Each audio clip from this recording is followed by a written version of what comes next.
About 8 months ago, Jaguar became the laughingstock of the internet when they released what seemed to be the most controversial, out-of-touch British rebrand since America.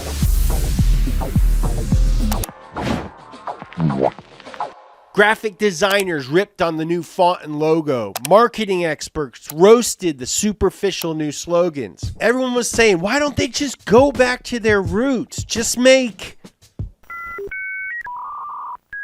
sports cars and sedans. Actually, what are Jaguar's roots? Because Jaguar has history, sure, but they've never had a consistent identity that any of us could point to. Just spurts of identity that lasted a few years at a time. So these roots that Jaguar is abandoning don't go as deep as people's criticisms of the new Jaguar suggest. I've been thinking about this and talking about it with my friends since November. Then suddenly, it hit me like a ton of frickin' bricks. Jaguar is making a bet on something sinister. And unfortunately, I think it might be a smart play. Type 00 is the first physical manifestation of the new Jaguar brand. The latest rebrand isn't Jaguar's first identity crisis. The brand has struggled to define itself for a while. And by a while, I mean absolutely forever.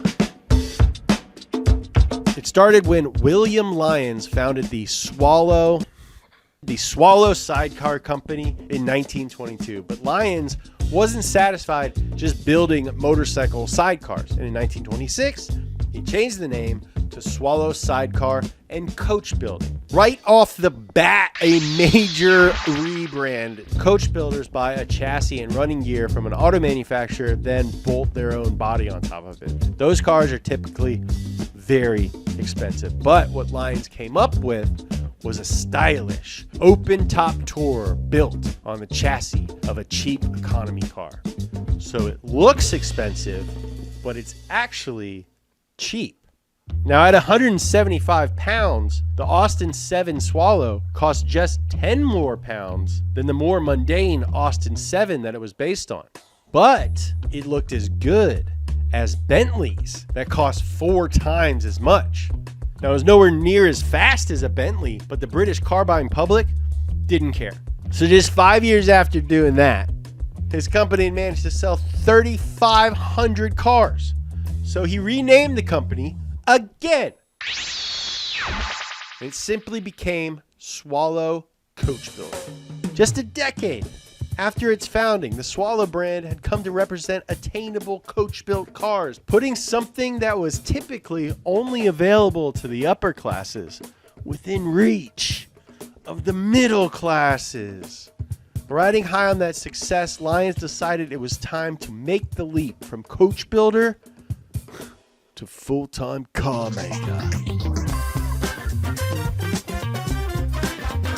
In 1932, a larger, sleeker, and more powerful Swallow SS1 debuted. At 310 pounds, it was more expensive. But like their first car, it was more show than go. With just 68 horsepower, the SS1 couldn't keep up with the true performance cars. Once again, the car buying public did not care. Like the original 7 Swallow, the SS1 was as stylish as those elite cars at a fraction of the price, and Lyons sold 4,200 of them.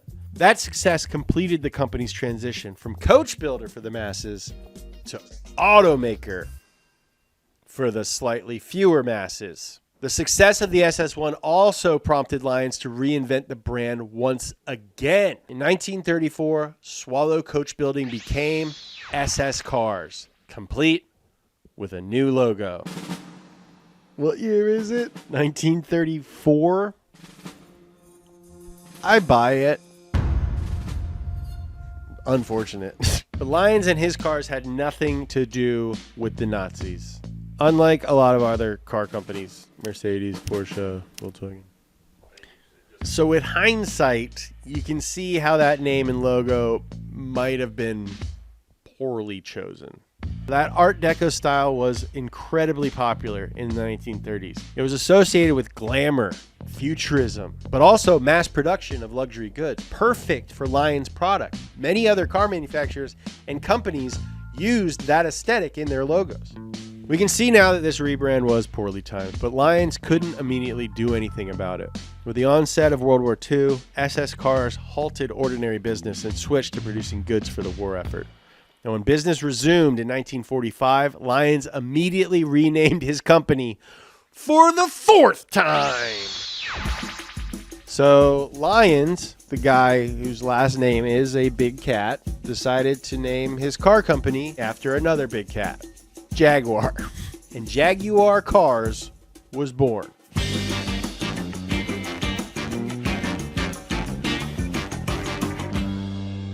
The statement he released simply said, "Unlike SS, the name Jaguar is distinctive and cannot be connected or confused with any similar foreign name." But the German army did have a bunch of tanks named Jaguar, though, too. So the Jaguar name has remained since, but what it represents is a little bit more inconsistent and definitely more complicated. You know what's more painful than driving a car from the 90s? Buying gas in 2025. That's why I use Upside. It's a free app that gets you cash back on stuff that you're already buying, like gas, groceries, takeout. I've been using it when I fill up. You just claim an offer in the app, pay like normal, and then boom, real cash back. No weird points, no achievements or statuses, just actual dollars that you can transfer into your bank account. There are over 100,000 locations on Upside, so chances are there is something near you. Whether you're gassing up, getting food for your car, or getting food for yourself. Find out how much you could earn. Click the link to download Upside and use code SPEED to earn an extra 25 cents off every gallon of gas on your first fill up. Or scan the QR code right here to claim this offer. I trust my editors that much. I know they're not gonna make me look dumb. As someone who chooses to daily an old car, like I know a lot of you do, I can use every rebate I can get.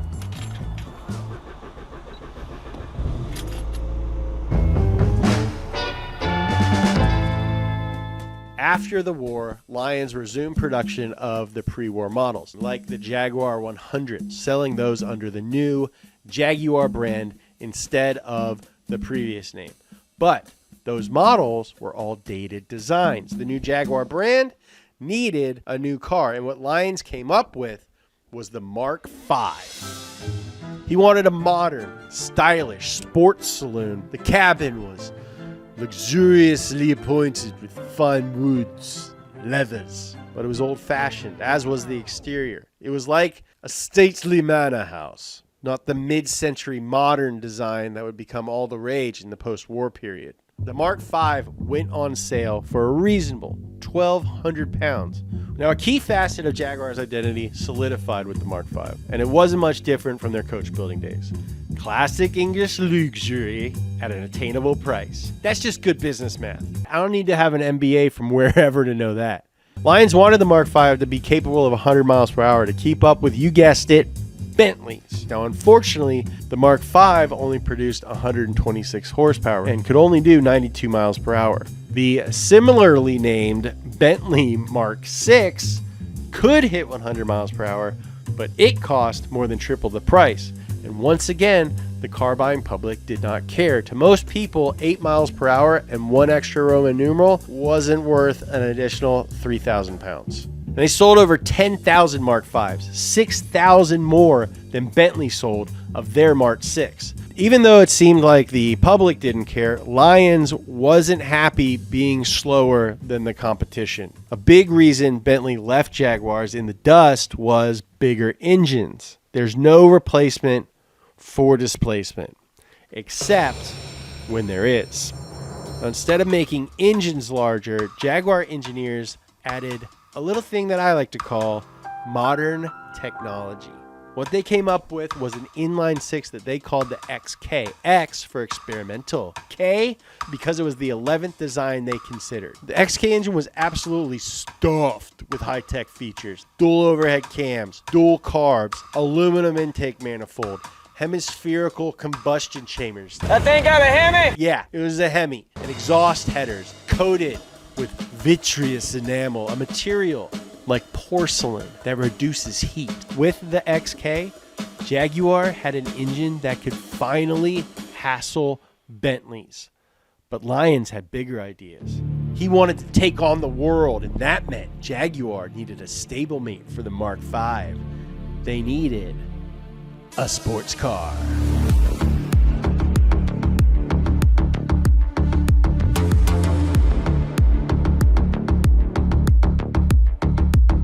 Lyons decided that would be a limited production, open-topped, two-seater. Just a few months before the 1948 British Motor Show, he created the prototype with a body of hand-formed aluminum on top of a shortened Mark V chassis. The car was called the XK120, named for the engine and its expected top speed. Of course, journalists started asking questions about that claim. To appease these journalists, Jaguar invited the automotive press to watch the XK120's speed being tested, and it freaking shocked everybody, including Lyons. On a flat, straight stretch of Belgian road, the XK120 reached a top speed of 132.5 miles per hour. The demand was phenomenal. Lyons immediately scrapped the idea of limited production and opened up the order books. Jaguar proved that you didn't need to be among the lords and ladies of the English peerage to have it all. The XK120 had the latest go-fast technology, more space than roadsters from MG and Triumph, and it was more powerful than the gold standard for comfortable speed, Aston Martin's 1,900-pound DB2. And to make it all ever so sweet, the XK120 only cost 1,200 pounds. Affordable, sporty, luxury. But Aston wasn't bothered. The XK120 looked old-fashioned next to the thoroughly modern DB2. Lyons had designed pretty much all of Jaguar's cars by himself. And he wasn't exactly a designer. He'd modeled the XK120 after pre-war BMWs like the 328 Mille Miglia. But that BMW and Aston Martin had something else that Jaguar didn't have, a racing pedigree. So Lyons decided that Jaguar should win Le Mans. Lyons noticed that Le Mans cars weren't particularly advanced and often weren't specially designed racing machines. In 1950, the Aston DB2 had managed to take first and second in its class, but only fifth and sixth overall. The standard XK120 should have been able to keep up, but Lyons had a hunch that a modified Jaguar could win the whole thing. Jaguar's first racing car was the XK120 Competition Type, or C-Type. They upgraded the brakes, suspension, steering, beefed up that engine from 160 to 205 horsepower, and swapped the body for a tubular frame and lighter bodywork. The bodywork was designed by Malcolm Sayer, an aerodynamicist who would go on to design some of Jaguar's most recognizable cars. Lyons' hunch turned out to be correct, and in 1951, the C-Type took overall victory at Le Mans, beating Aston Martin's entry by an entire 10 laps. Suck it, Aston! To prove it wasn't a fluke, in 1953, Jaguar fielded 3 cars and took first, second, and fourth. In 1955, D-Types finished first and third, beating all 5 of the mighty Porsche 550 RSs that entered the race. We made a video about Porsche RS. You should go watch it. It's very good. But their time in racing was short-lived. Jaguar's 1955 Le Mans victory was overshadowed by what is, to this day, the deadliest accident in motorsport history. That happened when 2 cars collided and ran off track into a packed spectator area, resulting in 83 deaths and 120 injuries. The aftermath was felt throughout the automotive world. Jaguar decided to leave motorsport along with most European automakers. Now, even though they pulled out of racing, they still had 25 unbuilt D-type monocoques at the factory. And yes, I do understand how funny it is to say D-type monocoques. Only 16 survived after a factory fire destroyed 9. So now there's only 16 left. These are incredibly cool, incredibly rare cars. One of those recently sold for $13.2 million, and that's not even the most valuable one. Steve McQueen bought a used XKSS in 1958 for $5,000. Steve McQueen's nickname was the King of Cool. Of course he drove a Jag. That car is now at the Peterson Automotive Museum after being displayed at art museums around the world. It's like my favorite car in that entire museum. That car has an estimated value of $25 to $35 million. Jaguar decided to build those as road legal machines, dubbed, as I like to say, the XKSS.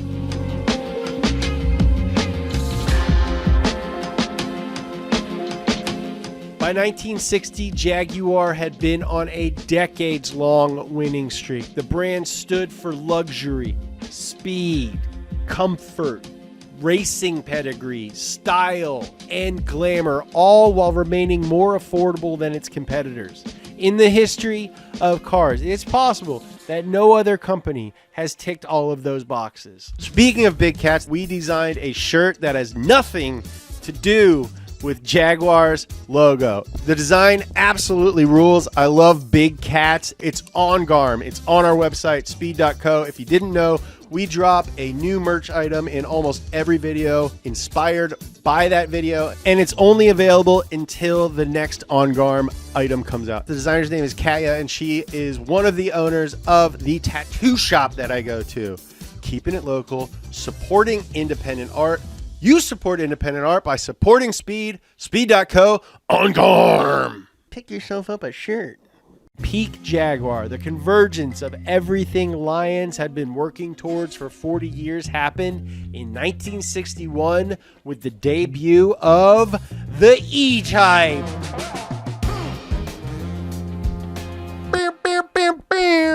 It's a car that looks like an upside-down wiener in a good way. The body was another Malcolm Sayer design. Its name evoked Jaguar's racing cars. The C-Type, the D-Type, but the E-Type was first and foremost a road car, a successor to the celebrated XK120. And it was like nothing the world had ever seen. Unlike previous Jaguars, the E-Type's design wasn't derivative of anything except earlier Jaguars. It was sleek and thoroughly modern. It's rumored that Enzo Ferrari called it the most beautiful car ever made. Old man Ferrari never complimented anything that didn't come from Maranello. Ooh, that's a good looking car. It looks like an upside down wiener. The top is like a diplo sack. And when you drive it, you are the balls. And best of all, the E-Type had performance to back up all that style. It had independent suspension, front and rear, discs, brakes. With 265 horsepower, it could go 0 to 60 in under 7 seconds, and it topped out at 150 miles per hour. The E-Type had 25 more horsepower than an Aston Martin DB4. It looked better, and at 2,100 pounds, it cost half as much. Everyone wanted an E-Type. It was immediately iconic. The only problem with the E-Type is that it could really be Jaguar's magnum opus. The 60 years that came after have not been kind to Jaguar, and attempts to reinvent the brand often left it worse off than before. That started in 1968 when Jaguar became part of British Leyland, along with Austin, MG, Triumph, Land Rover, and a dozen other British brands. Essentially, everything was changing except for the company's branding. The scale of British Leyland's failure goes far beyond the scope of this video. They had ineffective leadership, intractable conflicts with the British government, and constant struggles between labor unions and management, all of which led to horrible products. And the side effect of British Leyland's ownership on Jaguar's identity was predictably bad. Now, this era is when Jaguar earned its reputation for being unreliable. The car's style retained the quirky British charm you'd expect from Jaguar, but because Leyland imposed cost-cutting measures, they were plagued with shoddy construction. Now, before the Leyland era, William Lyons held complete and total control over the brand. Jaguar's identity was his vision. He later described working under Leyland as a constant struggle to retain that identity against impossible odds. Jaguar had lost the feeling of luxury, speed, comfort, and style. It gained a reputation for poor quality and unreliability. The old Jaguar meant cheap cars that felt expensive. The new Jaguar was expensive cars that felt cheap. Lyons couldn't stand to watch, and in 1972, he retired, leaving Jaguar to its fate. Eventually, the British government seized control of British Leyland and began dismantling it. In 1984, after 20 years in decline, Jaguar regained its independence. It was listed on the London Stock Exchange, and everyone hoped that as a publicly traded company, Jaguar could turn things around. The timing couldn't have been better. This was the 80s, baby. The time of Reaganomics, yuppies, the me generation. Greed is good. If there was ever an ideal time for a company built on attainable luxury to reinvent itself, the 80s were it. And independence seemed to work. The new Jaguar dramatically cut costs, improved quality, and even raised prices to the important U.S. market. The company's value skyrocketed, and chairman Sir John Egan, who's a knight, was lauded as a business genius. Jaguar even returned to racing with the iconic XJRs, the so-called silk-cut race cars, because of their amazing liveries, which were, of course, advertising cigarettes. In the 1970s, Jaguar's image was so poor the brand nearly ceased to exist. But their 80s makeover was so compelling that in 1990, Ford bought Jaguar for $2.5 billion.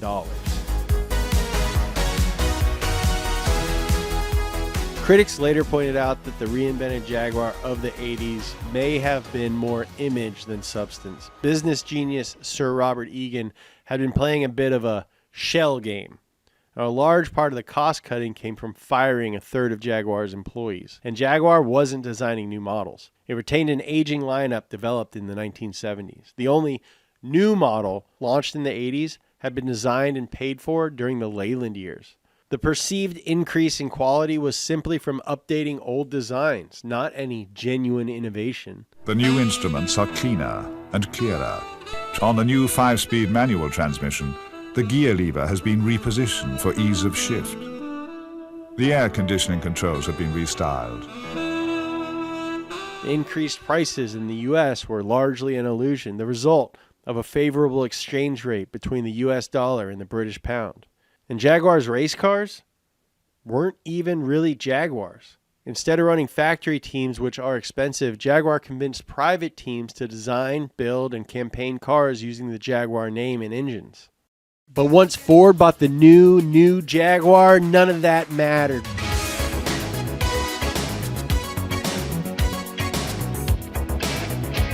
With Ford's deep pockets, Jaguar could start to actually rebuild as a brand. Flush with cash, they decided to add supercar maker to the new Jag's identity. The XJ220 debuted in 1992 and was a total disaster. The XJ220 proved that image wasn't in fact everything. It looked amazing, just like the prototype, but it traded the car's V12 for a V6.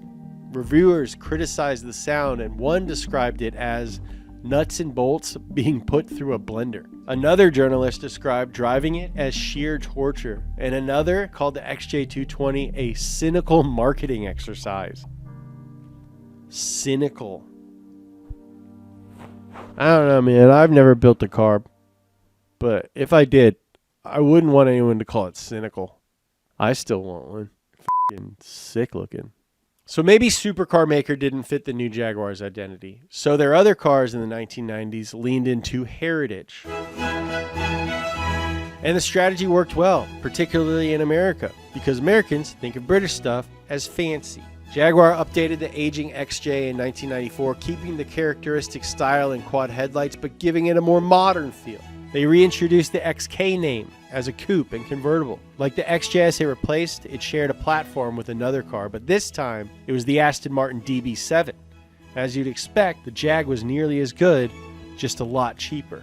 Overall, the 90s were great for Jaguar. With just 2 models, they kept it simple but still exciting with the supercharged XJR and XKR. The 90s felt like a return to form. Good old Jag was back and selling cars. US sales in 1991 were just 9,300 units, but by 1999, that was over 35,000. But after all the spending it took to get there, the Jaguar brand was still barely profitable. And that wasn't the only problem. A lot of those 90s cars were sold with champagne gold paint, also known as Grandpa Beige Metallic. Jaguar's real identity in the 90s was old people cars. I fell in love with them, I suppose, when my uncle had a brand new one just after the war. Years ago, my uncle picked me up at the airport in a brand new, just delivered Mark 10. But one day, I'm going to have a Jaguar. They're iconic. But Ford thought it had a solution. Reinvent the Jaguar brand again to attract younger buyers. Another rebrand. What number are we on? 5.5.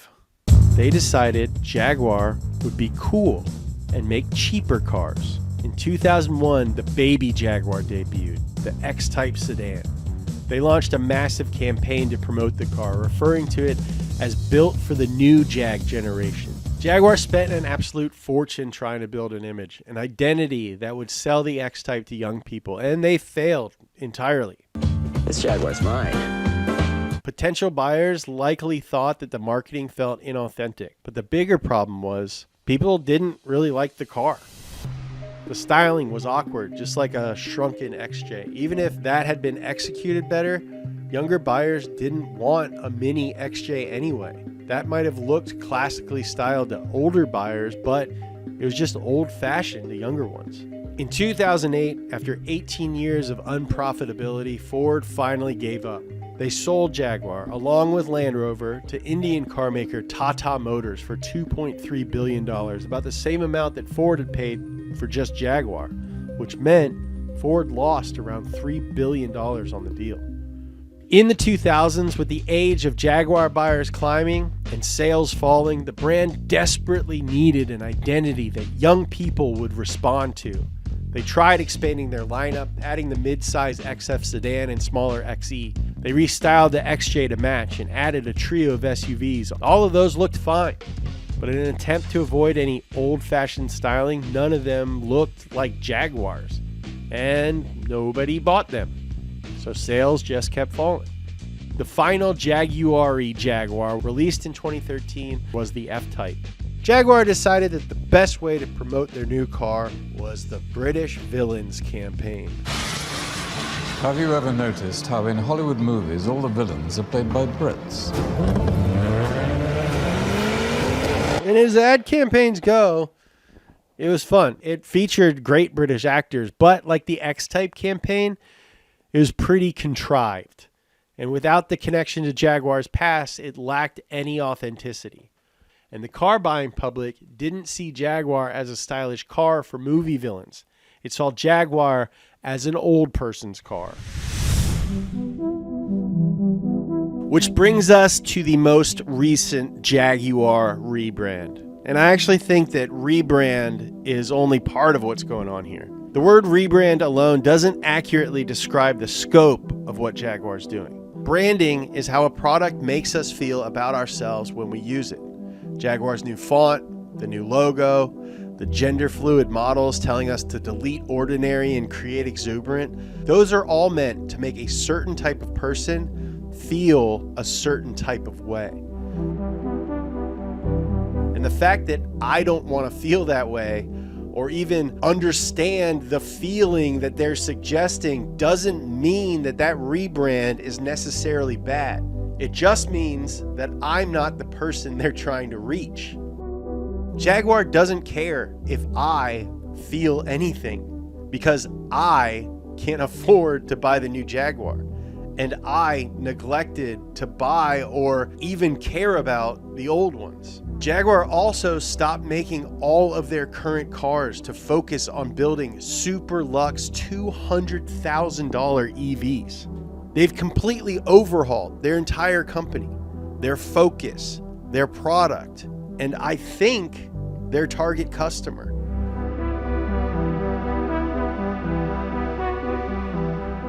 I've been covering the automotive world for almost a decade, and I could probably count on one hand the number of times that I've even talked about Jaguar. But now, everybody's talking about them. I spent 3 hours on the phone talking to my friends about them in a hotel room. We decided to make a video about Jaguar, but not because of some crazy design and bold colors. The reason it captured my attention is because it feels like a sign of a larger shift.